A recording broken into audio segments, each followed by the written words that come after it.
Consider the Jayhawk. It's blue. It smiles. It struts around in yellow boots. KU's mascot is legendary. But what's in a name? When it comes to Jayhawks, well, a lot.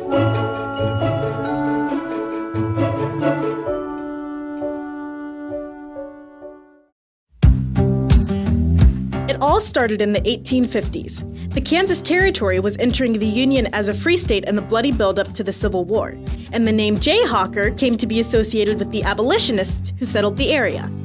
But why that name? You won't find a Jayhawk in nature, but it's most likely an imaginary offspring of two real birds. The troublemaking blue jay, known to rob other birds' nests, and the Sparrow hawk, a small but fierce hunter.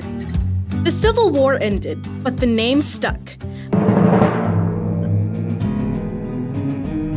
In the 1850s, Jayhawkers were in the midst of a great conflict regarding the future of Kansas. The territory had become a battleground, attempting to resolve a fundamental question: would Kansas become a free state or a slave state? The result was the national crisis of Bleeding Kansas. One of the early settlers, James H. Lane, came with impressive political and military credentials. He had been a U.S. congressman, lieutenant governor of Indiana, and an officer in the Mexican War. He was, above all, a powerful and charismatic speaker. Soon after arriving in Lawrence, he was organizing and leading Free State volunteers to defend settlements against the overwhelming advantage of pro-slavery forces. August Bondy was a veteran of the 1848 Revolution in Vienna. As one of John Brown's fighters, he observed Lane inspiring a Free State contingent to drive out the pro-slavery men from the territory. In the winter of 1857, Bondy heard Lane urging on his troops. As the Irish Jayhawk with a shrill cry announces his presence to his victims, so must you notify the pro-slavery hellhounds to clear out, or vengeance will overtake them. Jayhawks, remember, vengeance is mine, saith the Lord, but we are his agents. Bondy commented on Lane's speech. So originated the name Jayhawks, afterwards applied indiscriminately to all Kansas troops. Of all the 150 in and around the schoolhouse that night, I am the only survivor. The label of Jayhawk was not entirely Lane's invention. One of his fighters, the Irishman Pat Devlin, claimed that this bird actually existed in Ireland. His description was of a cruel raptor. When the Jayhawk catches another bird, he said, it strangles it to death, just like a cat does to a mouse.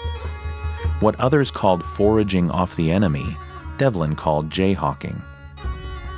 From the very beginning, Jayhawk acquired a double meaning.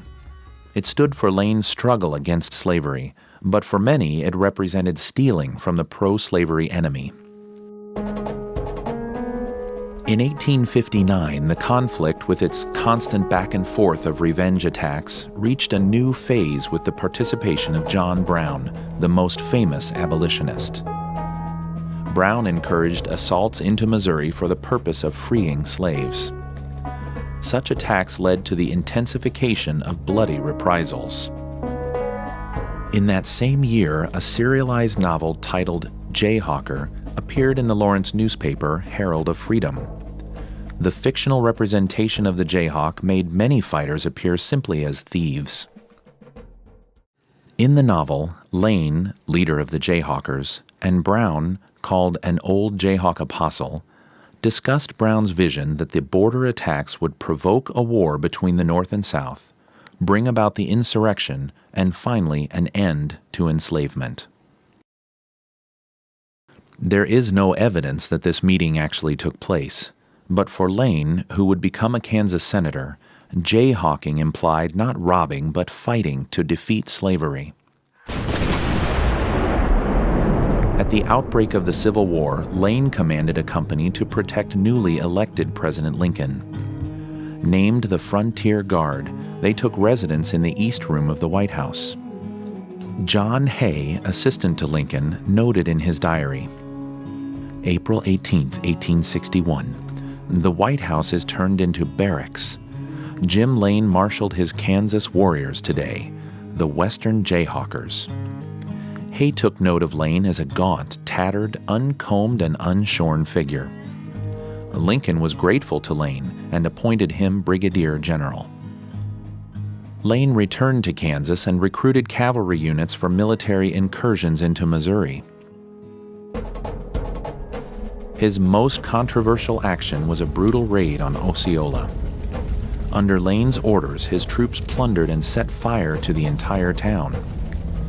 Lane's attack led to the freeing of more than 100 slaves. Lane was responsible for the formation of the 1st Black Regiment of the Civil War.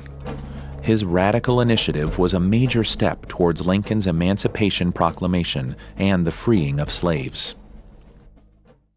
The views on Lane's contributions are sharply divided. To many contemporaries, he was a hero. Lane was the flamboyant speaker who could excite to action. They forgave him for his brutal tactics and the pillaging by his fighters. He also had many enemies who portrayed him as a bloodthirsty warrior. These contradictions were typical for the times. The vicious circle of violence in which Lane and the early Jayhawks participated ended only with the conclusion of the Civil War.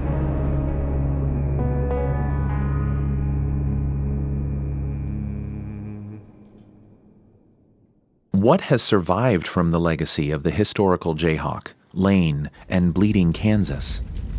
The notorious Quantrill Raiders destroyed most of Lawrence, especially buildings associated with their hated enemy, Lane.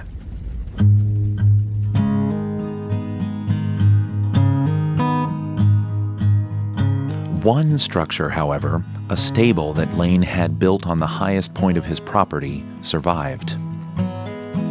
It is the Max Cotta Annex, the oldest building on the university campus. The modern mythical Jayhawk evolved gradually, shedding its violent past, but when Kansas and Missouri clash, there are reminders of the historic Jayhawk and a bleeding Kansas.